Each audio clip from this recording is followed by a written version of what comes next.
And even today, I don't consider myself Catholic. I'm not a practicing Catholic at all.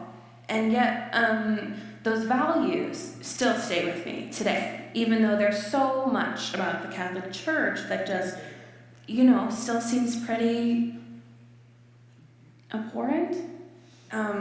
Yet I still have a love for it. You can't stop being Polish if you're Polish. In a way, you can't stop being Catholic if you're Catholic. It's baked in you.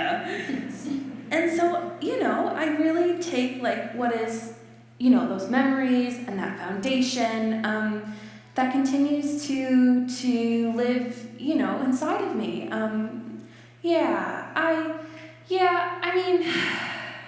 Abhorrence is a strong word. But there's so many, there's just so much about the hierarchical church with regard to women and with regard to, the LGBTQ community that really is pretty hard to take because you don't feel a part of it, right? We're a part of history. The church, a variety of things. The church itself, to think that the apostles were only men is just ludicrous. It's insane. There's no way Christ could have done what he did with just 12 men.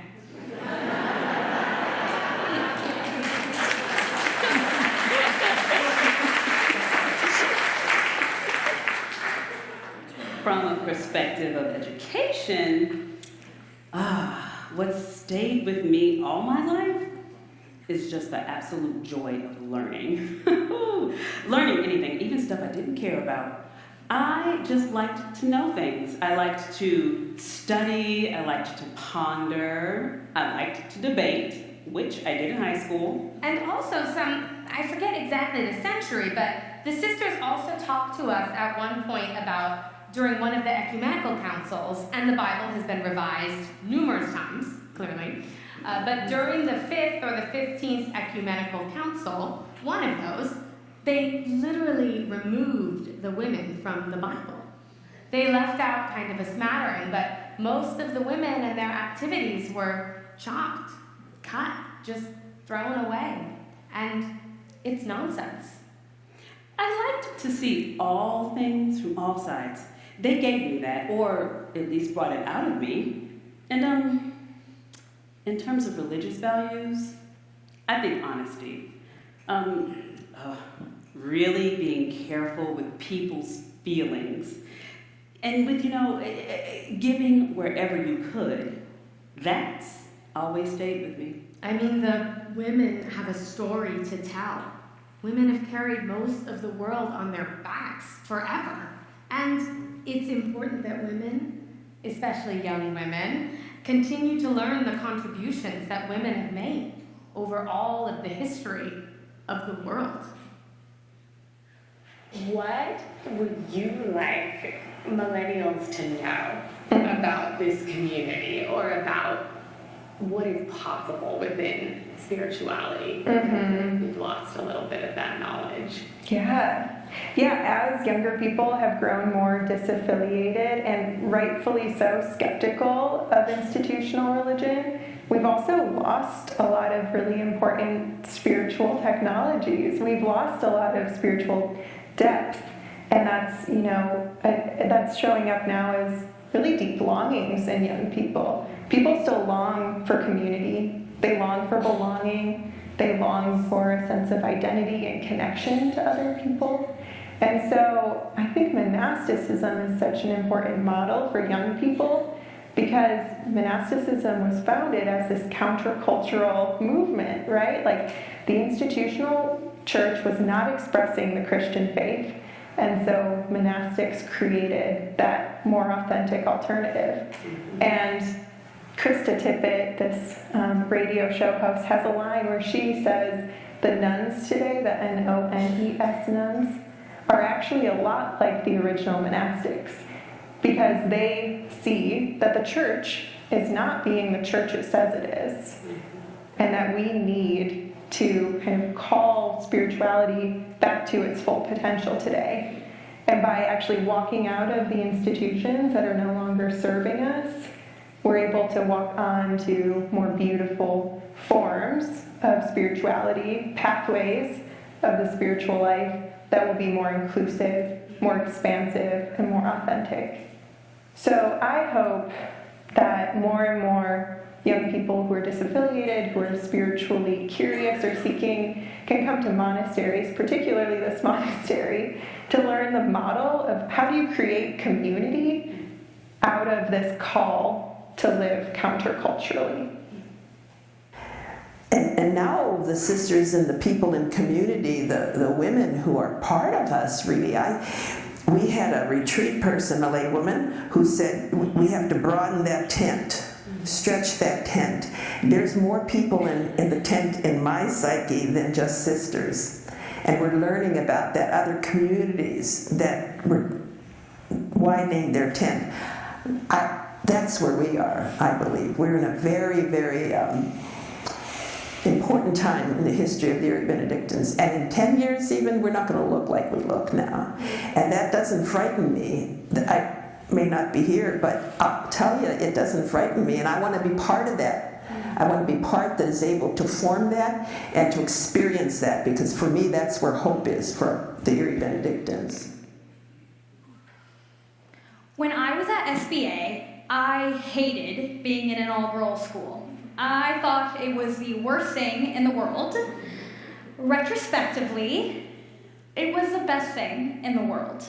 And I say that to anybody who has an opportunity to go to a school with one gender. I think their focus on, at the time I was there, they were, well, they're still crazy, but they were crazy with the Reagan era spending on defense. They were so pro-women and girls. And I think when you're 14 or 15 years old, you don't see that, but it starts to impact you. And their influence was simply, you can do anything. The fact that you're a female has nothing to do with it. And they reinforced things that my father said about, you can go do whatever you want. It doesn't matter that you're a girl or a boy. And so their reinforcement of what he was saying just led to me thinking, there's more to life than Erie, Pennsylvania. And I went to Penn State. While I only ventured to Penn State and Pittsburgh I did go to California for a couple of years to live, but my job took me all over the world. My jobs took me all over the world, and all over the United States for many years. So that was one, I think they had a direct influence on me not being afraid to get on an airplane and travel to Europe by myself and to work. Used to drive my mother crazy, but they had a positive impact and an influence on that, for sure.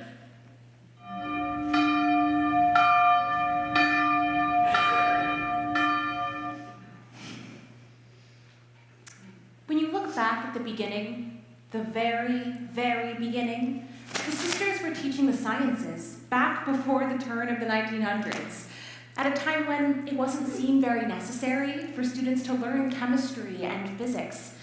But it was always with the academy to help the students to be as prepared as possible, to be as ready to move forward as possible.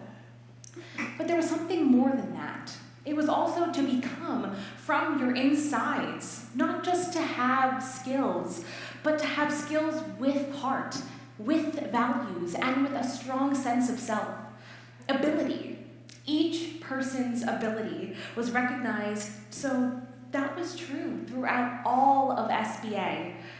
In my case, as I said, we had a larger amount of the student body, almost a majority of the student body, who probably would not go on to college. And we, of course, had a strong college preparation program. But we also recognized that that wasn't going to be the route for many of our students. So we had in mind, we said, we're preparing these students for life. So that was behind the things that we would try to do with them. We certainly tried to inculcate leadership and a sense that if they believed it and if they wanted to do it, they would be able to. They're so welcoming, and I think it changes your life to be with them because of I know that I took the man that I'd been dating for several years. We went out there, and how welcoming they were to him. Well, they were really addressing the, social justice issues in Erie in a way that nobody else was at the time. I mean, they, started the soup kitchen. They started, when I was in high school, they created the POC Center. So that was right behind the high school. And so I would spend a lot of time there kind of hanging out. One of my friends, her mother passed away, and they did the service at the Mount. And it was people from all different religions there and from even different states. I mean, some people traveled in quite a distance, and the first song was All Are Welcome. Perfect, right? And then as I got to know them a little bit more, I got involved in the activities that they were doing, like volunteering at the soup kitchen or going to demonstrations. Or I remember, doing a fast for World Hunger a couple of years that they did that every year. And so it was really that, the group of nuns, I loved all of them, all of our teachers. But that group of nuns really dedicated, the sisters who were dedicated to doing that peace and justice work.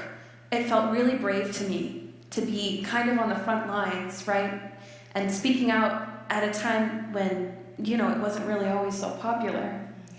And there was a couple that I was very good friends with, and they were not churchgoers. They were both raised Catholic, and they just couldn't get over the service and how comfortable they felt. And so if I could take a young girl to church with me, if she was open to it, out there, and give her time to be with Sister Dorothy, that would really, I think it would change their lives. And I think, they took a lot of flack for it, but yet they were really just were strong and stood up and said, well, this is what needs to be done. Can you imagine being 14 years old, 14 to 18, and being around these women every day of your life who are telling you, you can do that, you can be that. They're so encouraging, and, they're just awesome. When I graduated from high school, started again, I worked in the kitchen here. They knew I lived closely, and they needed somebody to just help with desserts and dishes and that kind of stuff. And so I came to see the sisters in a little different way. And about a month after I said all that, about a month after I started working here, 2 of the sisters in the community died in a car accident with their family. Rather young. One was in her 30s and one was in her 40s. And I didn't want to come to work. I thought, I don't know what to say to these women. I don't know how to help. And I came here to work, and I did. I just helped. I stayed later. I tried to help the day that the funeral when guests were going to stay for dinner. And I came early the next week or so to try to help Sister Irene. And in the middle of that, thank you, Linda, in the middle of all that, in the middle of that experience, I went home and said to my mom, I don't know what these women have, but I want it. And I didn't say another word to anybody. Any of the sisters, until a year later. I just watched, I just prayed, I just talked a little bit to my mom, who was only asking me to give it a little time. Because she knew how emotional that event was for me. And she wasn't necessarily unsure that it could be a call, but she didn't want me to get caught up in the emotion of it. But I watched, and I just knew I wanted what it was. And so about a year after these sisters had died, I sat down with one of the sisters and I said, tell me about that weekend, because I saw you absolutely heartbroken, and yet you held together, and she was my theology teacher in high school, Sister Mary Michael, and she said, honey, it's hard to explain. What you saw and what you experienced is what it is. But to try to put it into words, you can't. What you saw was God at work in a group of women that have decided that God is more important to them than anything else, and everything else comes back to that. Well, that was one of the best explanations of religious life and monastic life that I'd ever heard, and I've held that whole time, and I've just watched it unfold.